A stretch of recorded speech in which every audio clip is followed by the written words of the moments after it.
একবার রাসূলুল্লাহ সাল্লাল্লাহু আলাইহি সাল্লাম এর সাহাবী ওমর রাদিয়াল্লাহু আনহু সারিয়াতুল জাবাল একটা যুদ্ধে হযরত সারিয়া রাদিয়াল্লাহু আনহুকে পাঠাইলেন যুদ্ধে। ইনি যুদ্ধে গেছেন সেনাবাহিনীদেরকে নিয়ে, যুদ্ধের সৈনিকদেরকে নিয়ে যুদ্ধে গেছেন, কিন্তু এক পাশে একটা পাহাড়ের উপর দিয়ে কিছু কাফের মুশরিক তাকিয়ে রয়েছেন যে এই ওমর রাদিয়াল্লাহু আনহুর দলটা কোন দিক দিয়ে আসে, এই দিক দিয়ে আসলে আমরা এই দিক দিয়ে তাদেরকে আক্রমণ করবো। ওমর রাদিয়াল্লাহু আনহু আর গায়েব জানে না। ওমর রাদিয়াল্লাহু আনহুর সাহাবী সারিয়া, ইনি তো ওই সাহাবী তো আর গায়েব জানে না।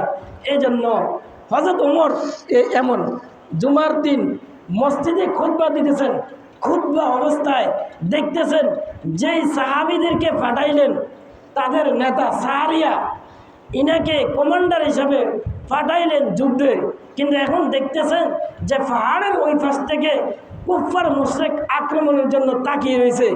এই মুহূর্তে হযরত ওমর মিম্বারে থাকা অবস্থায় দেখতেছেন অলৌকিকভাবে যে তার এই সাহাবীদের উপর আক্রমণ করবে।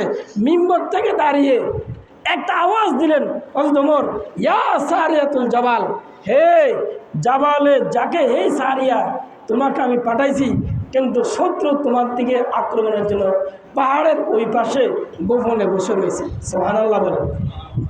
অলৌকিক ঘটনা দেখেন, হযরত ওমর মসজিদের মিম্বারে দাঁড়িয়ে রয়েছেন, যুদ্ধ চলতেছে, কিতাব আসছে মদিনা থেকে 1200 কিলোমিটার দূরে। বলেন কত কিলোমিটার, কত মাইল?